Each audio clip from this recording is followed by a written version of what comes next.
Love and peace. Today I wanted to go over the Greenland's colonization by the Danish Lutheran Church. And this is connected with the popes of Rome and the Crusades and all of that. Colonized 200 years ago. This is 1949 from the Scandinavian American newspaper. Since Denmark began her actual colonization of Greenland over 200 years ago, it has been her policy always to see that the government of Greenland had but one aim, namely to help, quote unquote, the Greenland population forward spiritually and materially. So that's the same old same colonization, going in, telling people that they are pagans because they don't have the Christian religion and they need to be saved. In spiritual respects, which 200 years ago weighed the most heavily, it was natural to bring Christianity to Greenland. And for over 100 years, all Greenlanders have belonged to the Danish Lutheran Church. At the same time, importance was attached to a thorough school education. Yeah, I bet. In Greenland, almost insurmountable obstacles oppose this. The Greenland population dwells at almost 200 different settlements. Danes ruled in Middle Ages. Greenland is a Danish colony. You hear that? Greenland is a Danish colony, and the sovereignty of the Danish kings over it goes back to the Middle Ages. This sovereignty is today acknowledged by all powers. No, it's not, because colonization, you can't be sovereign in a land that you stole. This sovereignty is today acknowledged by all powers, and none makes any attempt to dispute it. You hear that? Well, it's getting disputed today, my friends, even if nobody else cares to. Greenland's population, a little over 20,000 people, is a hardy race which loves its country despite the slight opportunities it offers. They are the descendants of the original so-called Eskimos population, much mixed as a result of many marriages between Danes and natives. Then years later, they come back and say, look, they have European features to try to make it seem like they've always been there.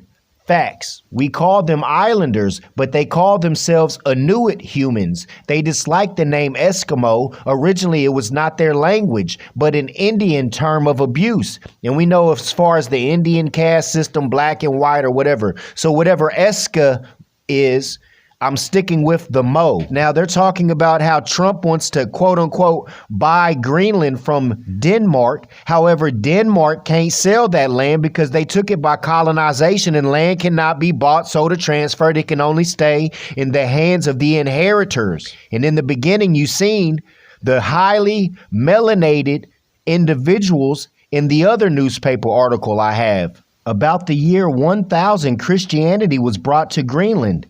And from that time, we find records of the colony not only in the sagas and annals of Iceland, but also in the archives of the Holy See in Rome. By the 12th century, there were in Greenland a bishopric, 2 monasteries, a nunnery, and 14 churches. The colony cannot have had a population of less than 3,000. The actual number may have been considerably more. They regularly pay tithes to Rome, and we have papal records showing that in 1347, they even contributed in walrus ivory to the Crusades and to a Norwegian war expedition against Russia. Speaking about Russia, trade was mostly with Norway. We have records of the Greenlanders' triangular voyages, first from Greenland to the mainland of America for timber, carrying it to Iceland for house building, taking Icelandic wares in exchange and returning with them to Greenland. One of the important results was the discovery of the mainland of North America. Leif Erikson, son of Eric the Red, sailed in the year 1000 from Norway to visit his father in Greenland. It was before exact navigation. Which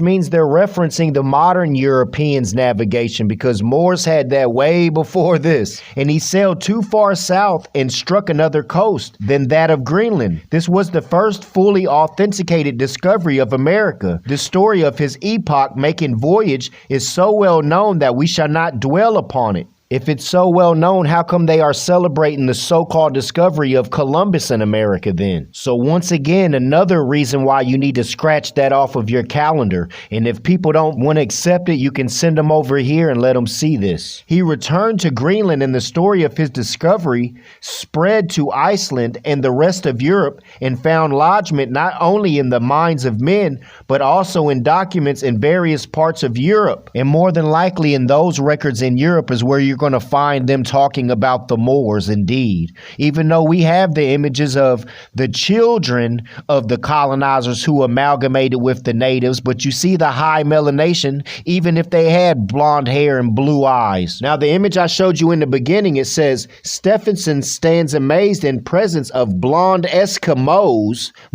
Visitors receive hospitable treatment in village of strange race, whose origin remains a closed book, even in the light of all that history and legends of far north have to offer.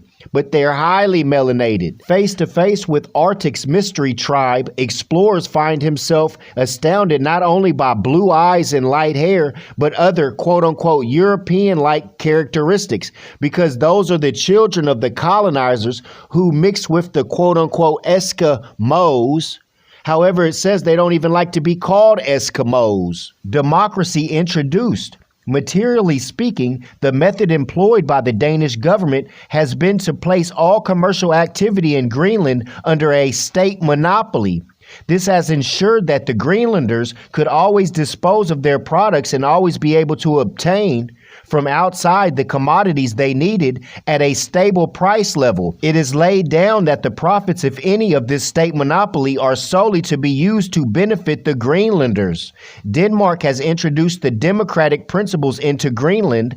The Greenland population, both men and women, elects its own representatives. Yeah, but if it don't matter if they democratic to administer local affairs and act as its spokesman to the Danish government. Altogether, for 200 years, it has been the policy of the Danish government to build Danish sovereignty on the basis of the affection and trust of the Greenland population, not on force or legal devices.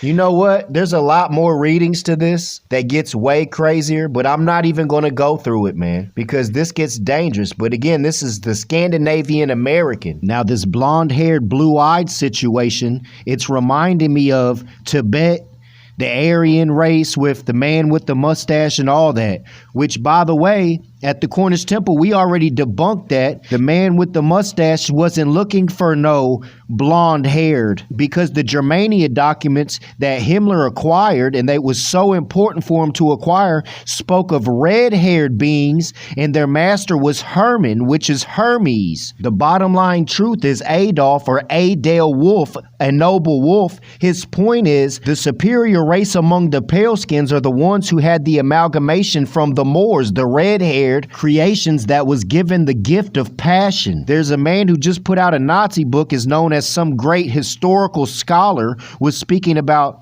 the Aryan race was not mentioned ever in any literature until the late 1900s, and I chopped them in half, Moors, because I showed with the Book of the Words and the Morals and Dogma, both books by Albert Pike, specifically mentioned the Aryan race in the middle 1800s and the late 1800s. And Pike states that he's referencing them from the Vedas, from centuries before. But this so-called history scholar that made this Nazi book, even though he was in error, he still had information that I needed and I did not possess. As far as Madame Blavatsky breaking down the 7 races, and the 7th race is going to be the perfected race that's in America, all this craziness. So even though I do break down these scholars, they have studies that are the reflection but generic, but they have keys that I need. So I've learned not only just to chop them down, but listen to them first before I chop them down, because there's either two things going on. He was speaking about documents he found where the French enslaved, and he started using the black terms and all that, and Hitler was speaking about the children of these Frenchmen who colonized, and he started using the black again. But but we're speaking about the Moors. And if he's claiming to be a scholar and he's using black terms, I'm going to take it as he's trying to mislead the people. So I'm going to chop him down, but I'm going to take the keys I need first. But I digress. I just wanted to bring that up, that he's supposed to be some big historical scholar, and I broke him down real quick with his elementary studies. But again, he had keys. Again, speaking of Madame Blavatsky, which I already showed the clip, her master teacher was called Moore. But I have the recording over at the Cornish Temple regarding Germania documents, and it was red-haired beings with Herman or Hermes and not blonde-haired. But this right here, there's a connection I feel with blonde-haired, blue eyes or Aryan going into the Pleiades and the Palladians, which is connected with Orion, Osiris, and also the Red Star. But Orion and Osiris is supposed to be the guardian eye over the Big Dipper, which is the North Gate and Polaris, etc. Sevens rotating, the swastika, etc. Tibet. That's the connection that Rick Smith said he couldn't prove as far as Aryan and the word Orion being the same.